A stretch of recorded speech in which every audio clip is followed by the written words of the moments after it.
Okay, everybody. So today we're going to be discussing qualifying your clients, how to be the leader, controlling the narrative. These are very important pieces of the puzzle, commonly overlooked. You start talking to the client, you get hit with an immediate objection. You don't know how to get around it, and so you're flat-footed, right? You're deer in the headlights. They just kind of run you over. You stop. You rethink your whole position. What you're saying to your clients, right? Maybe you don't have the best products. Maybe you don't have the best strategy. Maybe you just don't know what you're talking about and you're not ready. And just the psychology behind that is all wrong. The strategy behind that is all wrong. Um, we have got to be the leader. We have got to control the narrative, right? And experience is king. With enough experience, you will learn common objections. More importantly, how to field those objections and get around them. And usually, an objection that seems powerful is not really powerful at all. It's just the first time you're hearing it, so it seems like it's a big deal to you. When in fact, it's actually very easily navigated, does not hold weight, right? And it's just a matter of you getting a little bit of comfort. So, Christopher Van Buren, I know you have some thoughts on this and some examples, even some posts that we were looking at that we've commented on over the weekend here. So, please take it away. Yeah, so and actually, let's kind of, we're all talking about mind frame and stuff like objection and or think of it more like, is it a buying signal? Because sometimes when people engage us in questions, it's their intent to move forward with us, not necessarily objection. So don't think of an objection in the negative sense. It just could be a buying trigger. That could be a potential for you to get that first soft point of agreement potentially with the client. So again, how we approach things from the beginning is going to really dictate how we come out of or how we tackle a situation. If we're finding there's a negative that I got to be worried about it, then all of a sudden you don't want to do it. And then we're people of our human nature is like, I don't want to do anything that hurts. But understand that, look, I'm just looking at, is this the buying signal? Are they asking me a question that puts me in the category that if I answer that question, are they more likely to work with me? So again, how you frame and how your mindset is when you first engage in any sense of back and forth exchange with a customer, really how you think about it is going to dictate how your call goes. That's first and foremost. Um, Kind of looking at some of the questions that we had saw over the weekend about 100% financing and things of that nature. And I think at first I kind of was like, well, if no cash, just pass, which is kind of fun, a funny line. But really, when I stopped to think about it on a longer basis, was that realistically the person had the wrong mind frame. If a person's automatically hitting me with a question about a particular product or service is already running to the table like they know what they're doing, it is my job first to reclaim control. And how can I go into, is that a great product for you when I don't know enough about you to see if that program makes sense? Is There's a program for everybody, at the end of the day. So I'll give you the example that most people can recognize. How many times have you seen on air a car commercial saying 0% down, sign and drive, call your local car dealership today? Now, how many of those people do you think are actually able to sign and drive, or do they have to go in, get qualified, and then based off of what they qualify for, when the salesperson gets their data, then they say, well, unfortunately, yes, you are approved for this type of financing, or no, you're not, and here's your alternative. Just like when you get these questions from prospective prospects about a particular product or how something works, that's your first buying signal, and should immediately be, let's get on the phone, let's talk, let me dig in deeper, because I could show you in paper, depending on what that product is compared to other products, it may be more value for the customer to have bring some cash in the deal opposed to getting the 100% financing. It sounds good, but when you look at the numbers, when you look at the actual cost, because we're here to make a profit, let me show you why that product doesn't make sense compared to this product. or I'm strong enough to say, well, based off of that information, that product is better than what I have to offer, and I suggest you go there. I'm building trust and rapport, and I'm going to get that client. Maybe not that deal, but I might get them around the corner. So what I tell everybody to kind of remember is the three C's of any type of financing. It's cash flow, and collateral. So we've all seen, no matter what it is, people have to have a certain credit score criteria. So before we could ever say what product a person is qualified for, we need to know what their credit is. The collateral. We need to know the numbers on the project. It could be a piece of equipment, it could be a new truck, it could be the new house, whatever it is. We need to know what that collateral is um, and what are those numbers before we can calculate and say what we're going to do. And the third is cash flow or cash reserves. Are you making money or do you have money to invest? Without those three pillars, it's really impossible for us to get someone potential financing without knowing those three. You need three or three is going to get you the best price. Two or three is going to get you dancing on the table. If you don't have one of those three, it's unlikely we're going to be able to move forward. So, again, when you see these questions pop up in your email, or someone asks, well, I saw this 100% program, or someone said it was 2.3%, and that the feds were giving out the money for free. Okay, I understand that, but let's talk about your scenario. Let me find out more about you, and all I can do is then provide you with the best options that I have available at the moment for us to review. If it works for you, we can move forward. If it's not going to work for you, then I've enlightened you. We can go, and we can part as friends. Maybe I can work with you on the next deal. And so that's really how you want to tackle the scenarios. I think so many of us are trying to worry about, well, how does the deal work and how does the loan work, and not understanding the basic characteristics of how to run a consult first. And we keep on bringing this up over and over again because this is really where the success is understanding these things, understanding buying cues, understanding proper questions, understanding proper tonality. And these are things that you have to do. You might not like it, but until you get good in this area, none of that other stuff, none of the knowledge is going to help you if you don't know how to relate to people. And so, again, write something on the side of the wall, three C's: credit, cash flow, collateral. And when you're talking to someone, you're trying to identify those things. That's the reason why those 9 questions, if you look at those 9 questions, they answer those three basic tenets. I understand the credit, I understand the cash flow, I understand the collateral.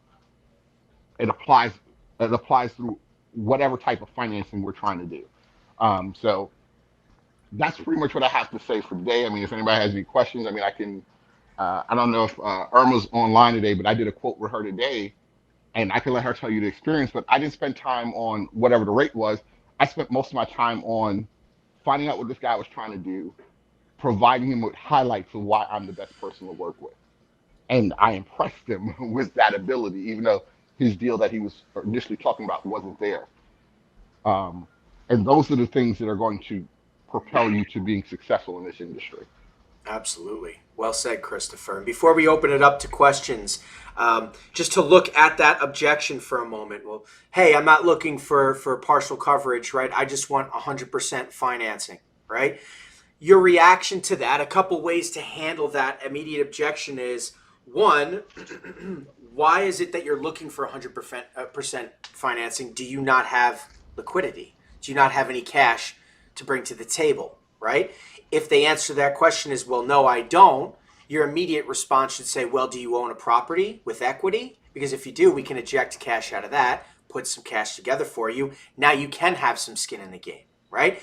Now, let's say you get that far and they say, but wait a minute, why would I want to do a deal where I have to put money down when I can do a deal where I don't have to put money down?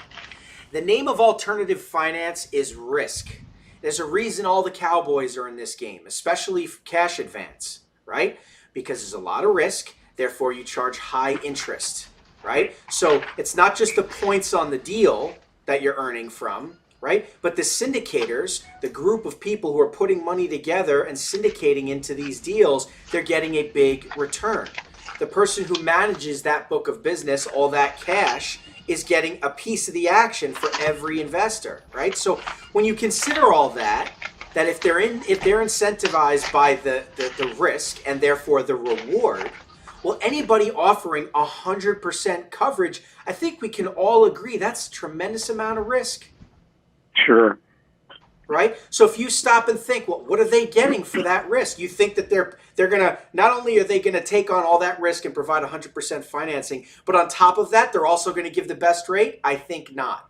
In the end, they're gonna pack it on in the back end rather than the front, and it'll end up being way more expensive than it would be if they're willing to just put down 10 or 15%. Skin in the game. And so when you understand the whole of it, when you look at it from the right perspective, and you ask the right questions and you position yourself accordingly, that know-it-all client who thinks they have it all figured out and is trying to put limitations on you immediately is stumped and realizes, oh, I really wish I didn't put my foot in my mouth there. I thought I had it figured out and I don't. And I thought I knew what my options were and clearly I don't. I want to listen to this person. Maybe this is the conversation I need after all. And they shut up and they listen and now they're willing to work with you and you get control of the situation. But it's imperative. It is very, very important that you have the right mindset. Because if you react to an objection and I don't know the answer and I'm wrong and my products aren't right and I don't know what I'm talking about. These are negative thoughts. And if you're listening to the stuff Gerald's teaching you, right? Your brain 90% of the time is going to be pumping negative thoughts. Only 10% of the time is it going to be pumping positive thoughts. So if you listen to those negative thoughts, those survival instincts, right? If you listen to that, you're not going to be able to progress forward. But experienced brokers, they don't get stuck there. They're calm, they're relaxed, they listen, and they react accordingly with positive information. And that's impressive to the client who also inherently has 90% of the time negative thoughts, right? If you can start thinking this way, if you can have the right mindset, you listen to what we're saying and you accrue enough experience and knowledge that you can easily handle these objections, that's a huge hurdle. And then like Christopher said, the information, that's where the information comes in. But for those of you who are stuck on the information first, but haven't really considered how to relate to people, how to control the narrative, how to lead, right? Just have a conversation. That's the first step. Right? So any questions around what we're discussing here? Hey, Ryan, I got another point real fast. Yeah. When they're saying they got 100% financing or, they say a client says they have an offer for this much, you got to think about why haven't they gone with that person already? Mm-hmm. Ask that question directly. Yeah, and you can ask that question directly. That gives you your in to be able to figure out what they're looking for. You gather that information, and like Christopher's saying, fix those pain points, solve those problems for them. And it doesn't matter what the other salesman's got. He can have 110% financing, but if you're the better salesman, he's going to go with you. Yep, absolutely. Sometimes you just got to get them talking.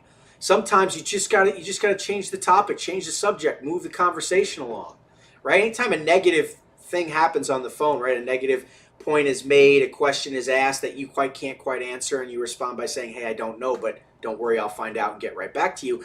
You've got to drown that out in positive information. You've got to keep that conversation going, get that information flowing.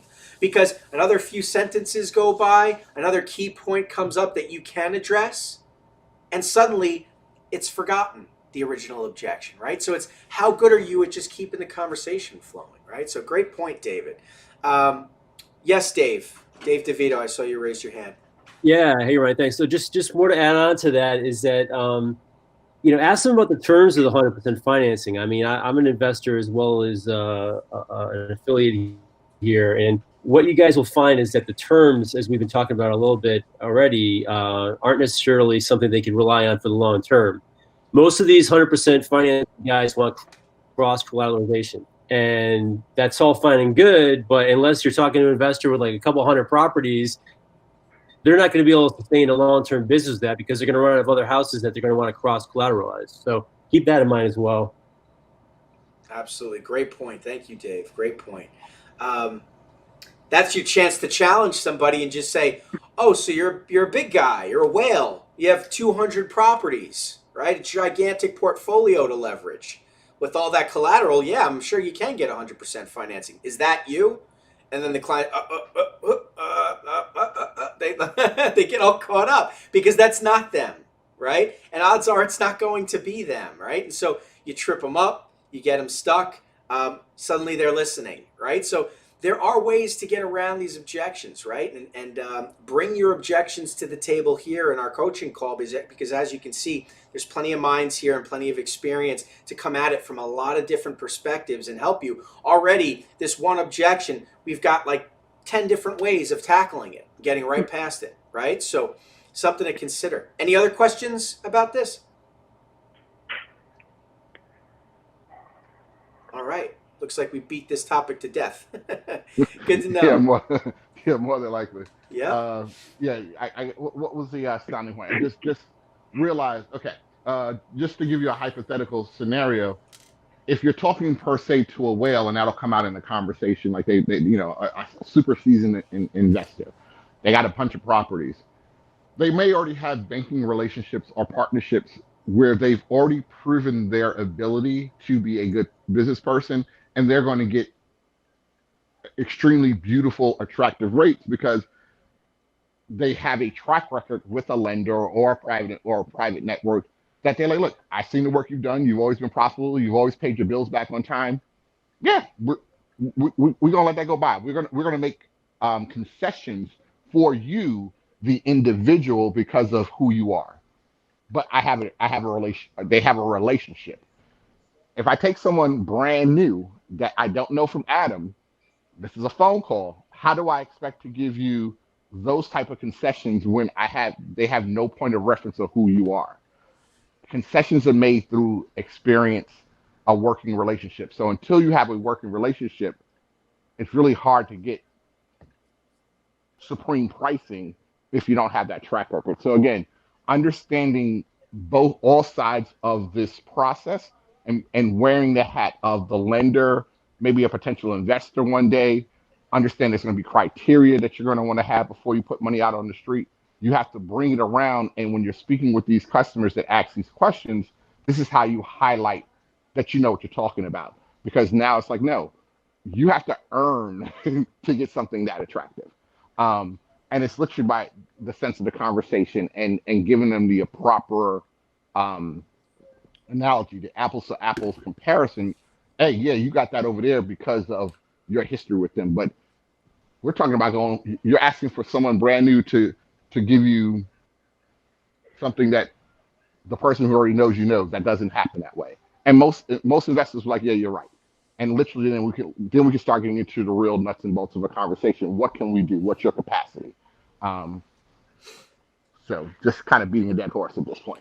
Yeah, no, but it's good. It's good points, good stuff. Hopefully that helps a lot of you in consideration of your conversation with your clients. And this, although we're addressing really a single objection, it speaks to the overall goal of that first call and how to handle it and what your mindset should be, and how to keep what we need, how to keep the conversation rolling.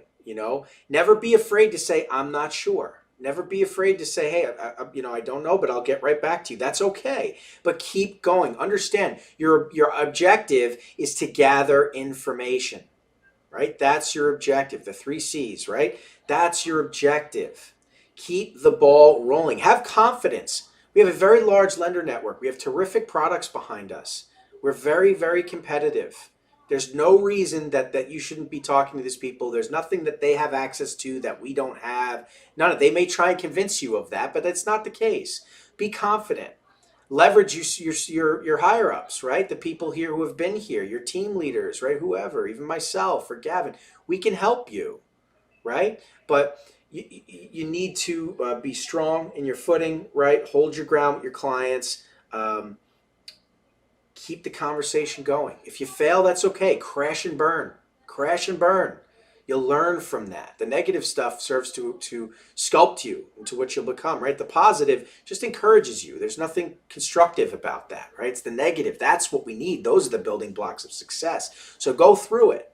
Get a little embarrassed. Get a little uncomfortable. These are positive steps forward. Leaps forward, I should say, in your journey to becoming a successful, profitable broker. So in any event, any questions here? on this topic before we move on? All right. Stop me if you do.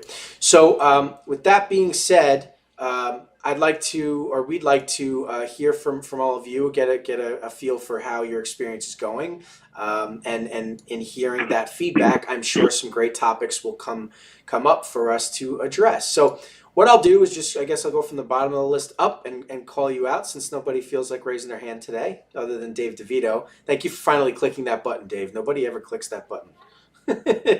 So, with that being said, Wendy Helmerich, how are you, Wendy? How's the experience so far? Your microphone is muted, Wendy, so you'll need to click it on the bottom of the screen.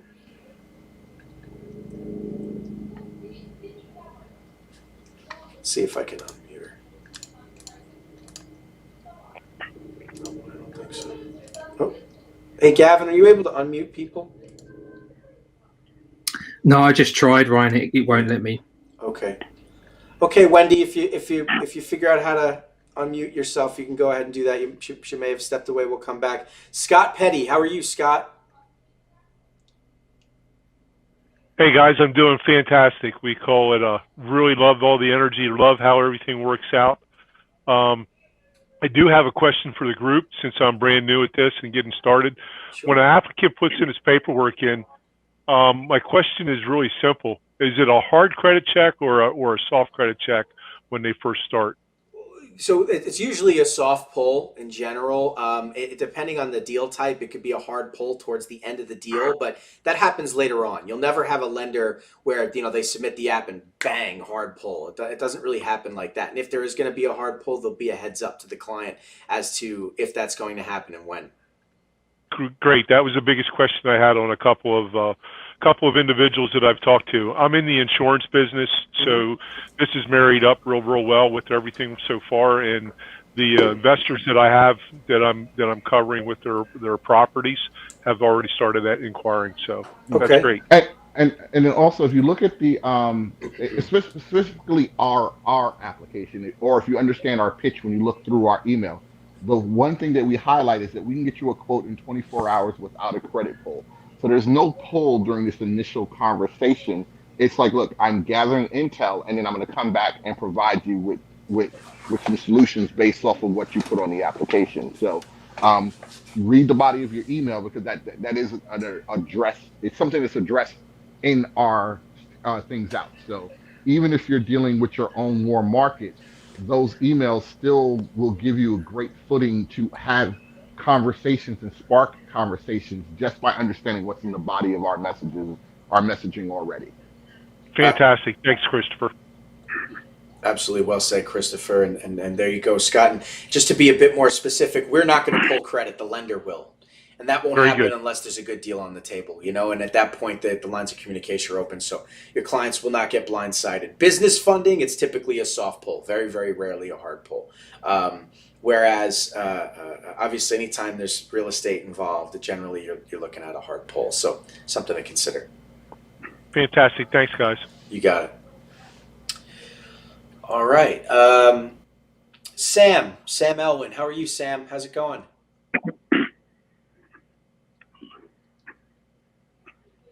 Sam, you may have your microphone muted there.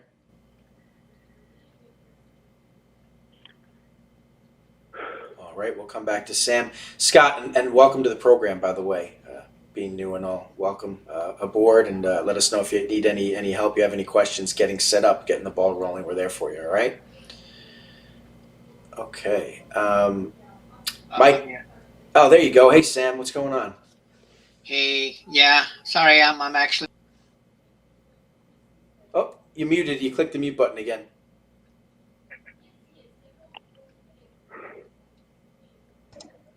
Looked like he left the meeting. Oh, okay. Okay, he may just have a poor connection.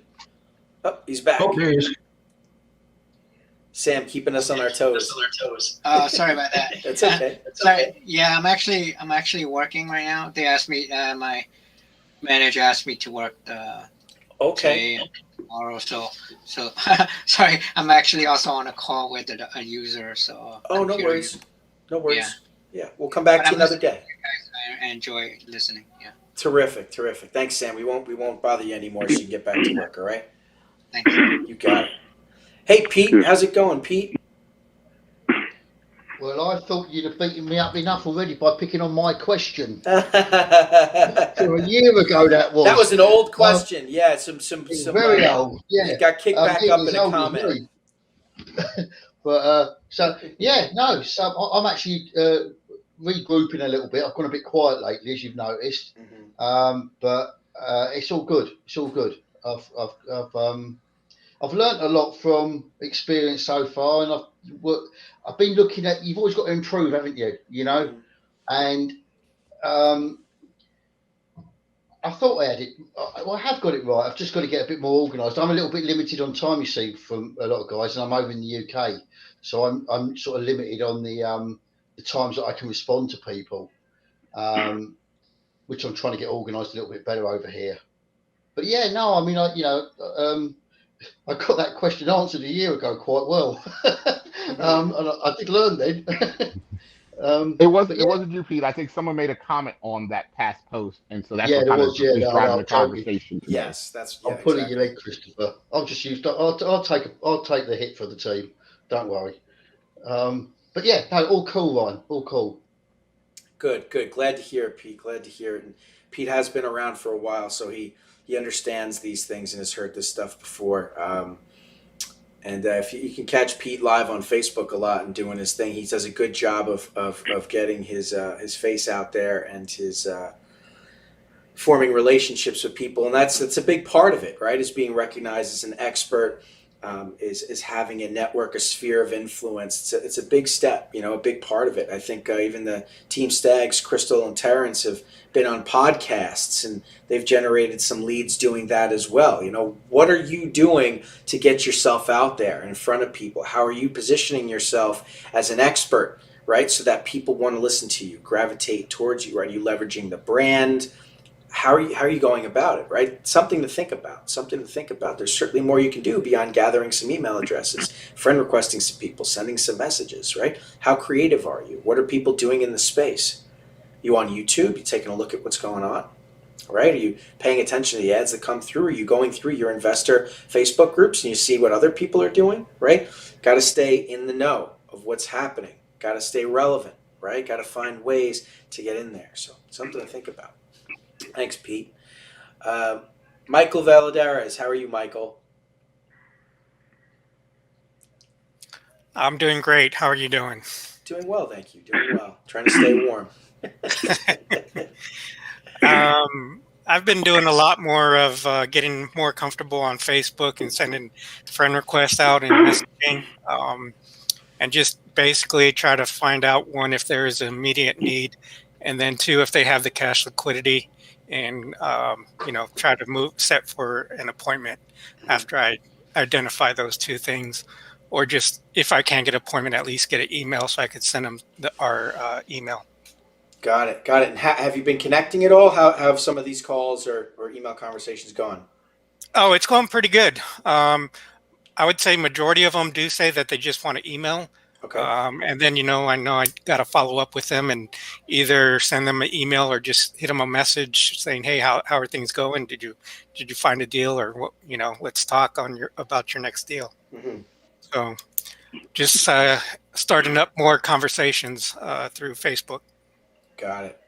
Absolutely. And it's great thing to ask what's on the agenda, right? What properties, are you working on now? Do you have any projects going on? When's the next one, right? And keep me in mind for that next one. It reminds me, your book of business, everybody, your client list and tracker. Those client lists are super important, especially the notes sections. Because you can remind yourself of the last contact and conversation you had with a client.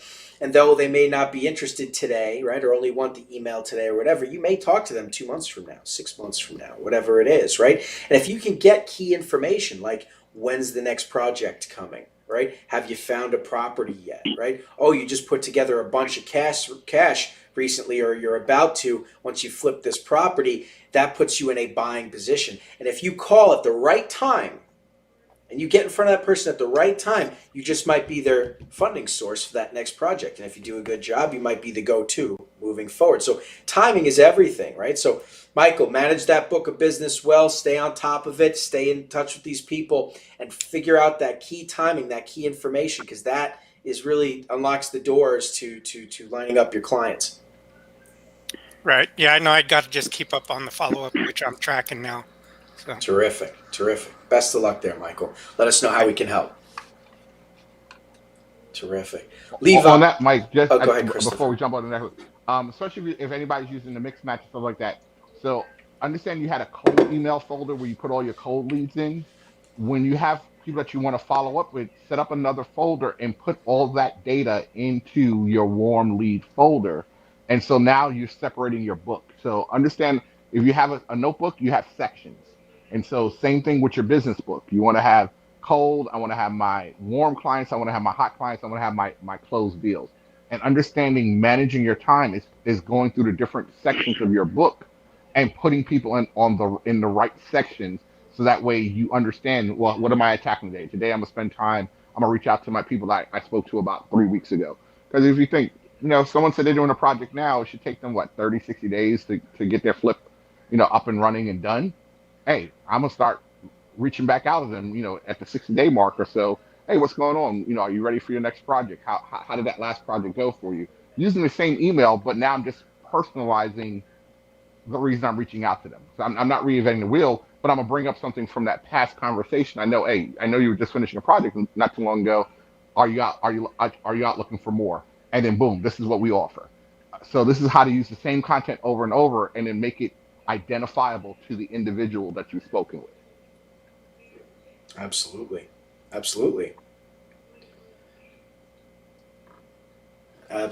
Well said, Christopher. Thank you. And so, okay, let's move on to the next person. Let's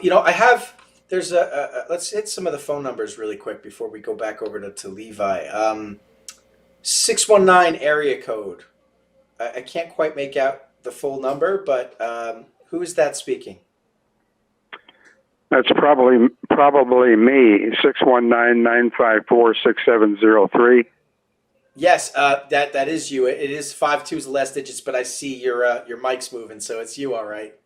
How are you? What's your name, please? This is Terry Solomon. Hey, Terry, how are you? Fine, Ryan.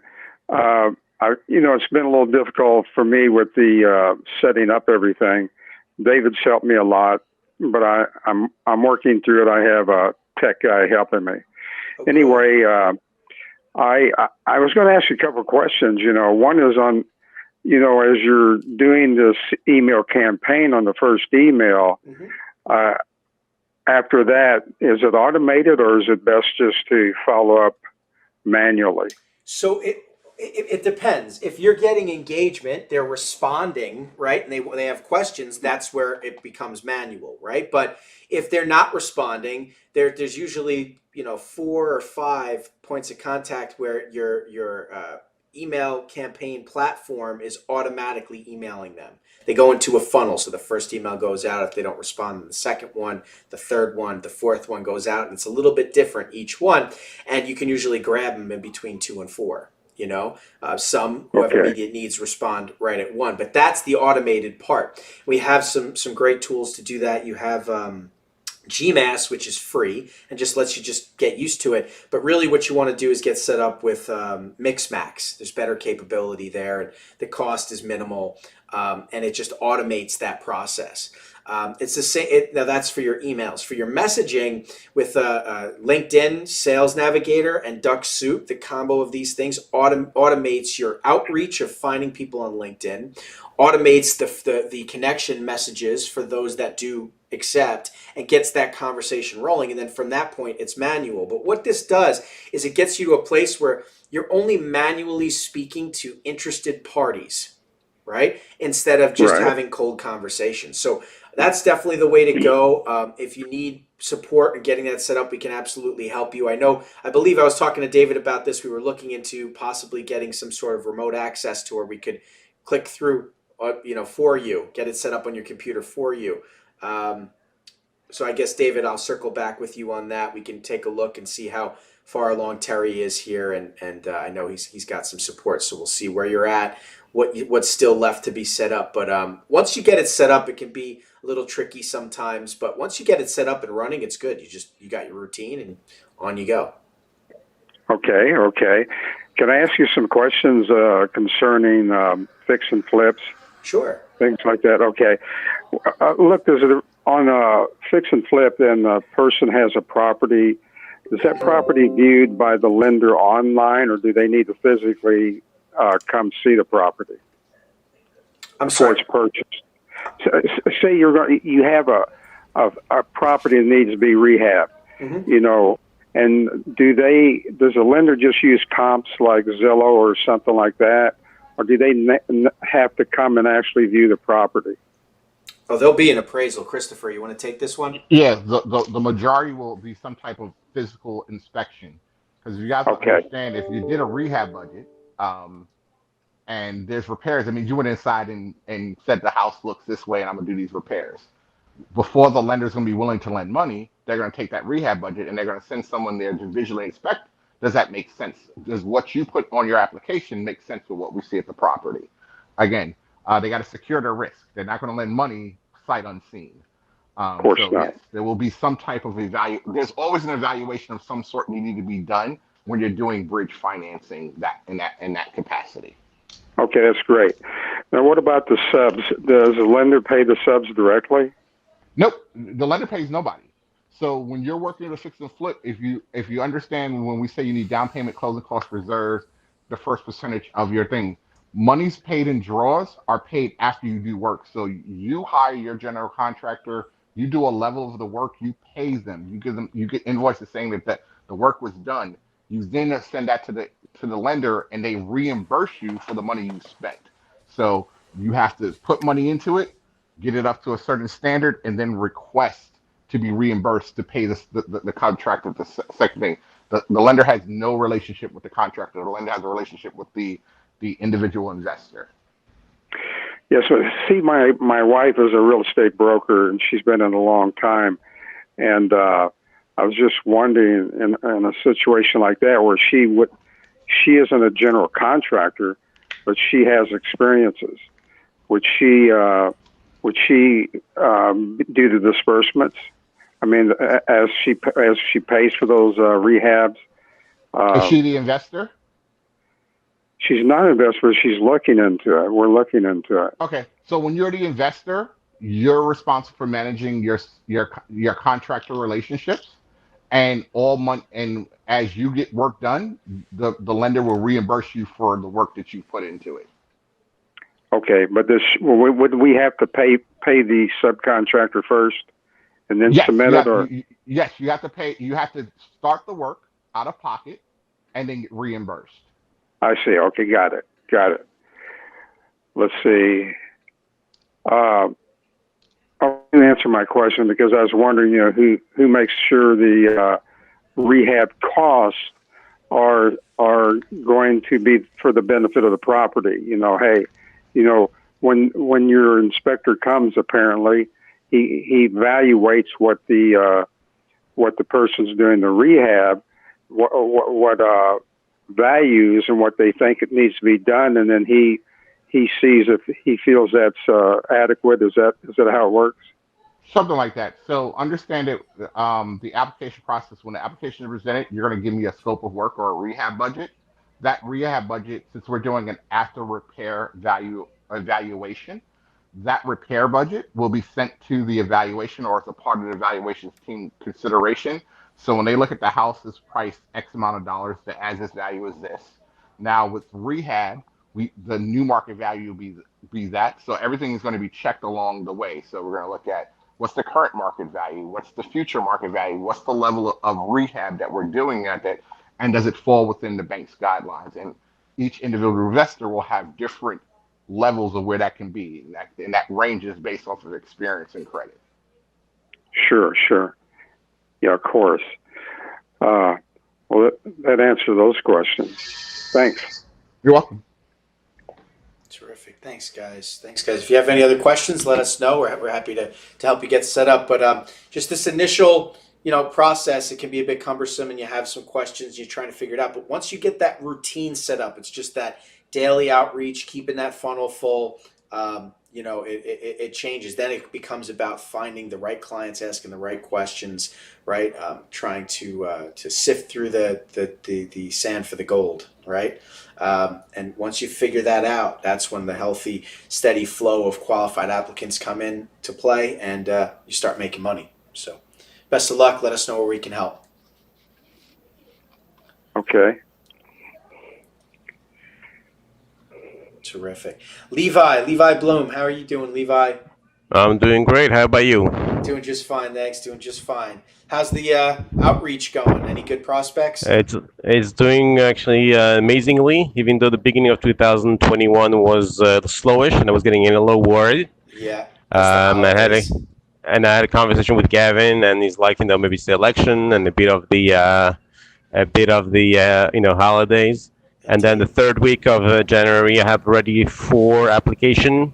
Great. I've got the prices ready to give out. They're real buyers. I spent the beginning of my career with Ion since September. I spent it with David Lewis, who taught me how to qualify properly. Now I'm not working with David. I'm working with Sebastian. But now whoever I'm bringing in, they're already pre-qualified 100%. Because somebody tells me I have no liquidity. Very politely, I tell the person, unless you have 30% liquidity minimum in your bank account, then we can actually help you out. Otherwise, if you have $2,000 to buy a $500,000 property, I cannot help you. So let's not waste your time and my time. And so, the past 4 applications that I have now in the system, and we already get pricing. And those 4 applications looks like, I don't want to get too excited. It looks like I might be closing 4 deals in February, which is amazing for me. That's great. They're not millions of dollars, but it's a good beginning, because now I have a feeling that I've learned from my mistakes and the help of David at first. Yeah. So now I'm pretty much have the if the foundation is not good, then you can build on top of it. And I felt like the foundation I had 3 months to build my foundation. With the help of David, and then I can actually build on top of it. Absolutely. So I'm excited. This morning, I'm talking to you guys from the mall in New Jersey. It's called the American Dream. I took my kids because it's the winter vacation, and I told them that I'm going to be on the phone for an hour. So this morning I got up at 5 a.m. I sent out my 250 emails. So you were talking about that before, to be consistent, to doing everything on a daily basis. Yep. And I tell you the truth, I've got people calling me back. On the odd occasion. About an email that I sent out 3 months ago, 2 months ago. So if you don't see the fruit of your labor right away, you should not be worried. It might come around in 2 months, it might come around in 2 weeks. I'm talking to a guy with Sebastian who called me 2 months ago. We had a conversation, and he's a wholesaler looking to sell those storage place. So it's a real opportunity. But my point is, for people that are starting up, just don't give up when you don't see any reply from your emails that you sent out on a daily basis. Just just keep on doing the work, and you'll see it will pay off eventually. And as you mentioned, it's not overnight. You don't become rich overnight in this industry. So no industry become rich overnight. So it's moving forward, and I'm looking to do this as a full time. I'm already quit my job 3 months ago. So this is going to be my full time job, my full time dedication. And then I'm in my office at 8:30 a.m. till 4:30, 5:30 p.m. and I go back at night sometimes for an hour or two. So I see the potential, and I'm very happy to be part of it. Well, thank you, Levi. I can hear the excitement in your voice, and it can, at times when you get started in a brand new thing. Indeed, Christopher, right? You start a brand new thing. It can be a bit frustrating. It can be a bit scary, and you encounter obstacles. And I know, Levi, we've had conversations where there have been obstacles, but you've been headstrong through each one, right? And knowing that you're not going to give up, you're going to keep moving forward, and you've gotten past those obstacles. And now you're in a place where you've identified the gold. You see That's it, right? A qualified client, a good deal, what it looks like, a fundable deal, and now we're in a position where you're fully loaded, right? You have these Yeah. just sitting there, and you're not stuck waiting for those to fund. You're still filling up that funnel. And so what's going to 100. happen is, because you're so good at qualifying, you're constantly going to have properly qualified, fundable clients going through the pipe with the existing business, the old business, all of that funding, the referrals, the renewals, it all comes together. And what do you know? You get that consistent deal flow, that consistent funding, and that's where the money starts to come in. And so that's a very real review, everybody who's here and anybody who's new or anybody here who's yet to make a check, right? It takes work, it takes time, but if you stick with it, you will arrive at where you want to be. You will do it, but you've got to put in the work. You've got to gain the experience. For some, it happens sooner than others. The important thing is to not give up and to keep refining your skill set, because you will get to a place where you can do that. We've had people here fund 10 deals in a month. I mean, it just, are you that person who's going to stick with it? How bad do you want to get out of your 9 to 5? Right? How bad do you want to create that opportunity where you can be at the mall with your family rather than stuck at work all day, right? I mean, That's right. It's amazing the lifestyle you can create for yourself. So we have been following those deals, Levi. I'm really excited for you. Same here. So just keep going. Assume that none of them will work out. Keep That's right. getting deals. If you just do that forever, you'll never have a problem with deal flow or funding deals. That's what I was about to say also. Like, I have 4 deals. I could have said, you know what, let me take off 2 weeks off. But I realized that it's going to bite me eventually if I'm not keep on going with my, my emails, my LinkedIn, etc.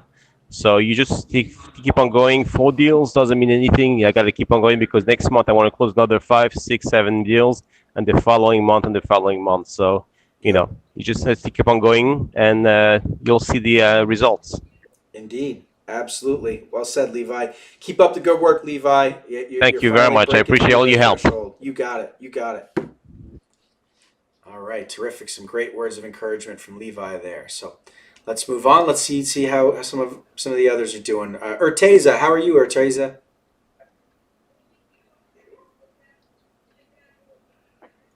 You may have your microphone muted, Urteza.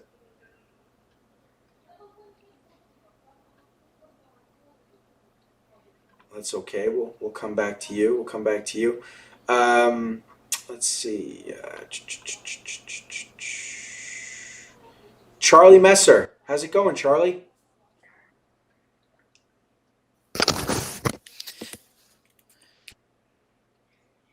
You there? Yep. Can hear you loud and clear. Okay. Takes me a while to get all my buttons clicked. I'm doing okay. I've been doing other things for the last couple of weeks, so I'm kind of jumping back in it and trying to find a level of consistency of work. I think that's my problem is I feel good. I have the systems in place, and then I get distracted, and it's all on me, Mm-hmm. Okay. So is it, I guess it's a question of volume and consistency then, huh? Without those two things, there's not enough traction.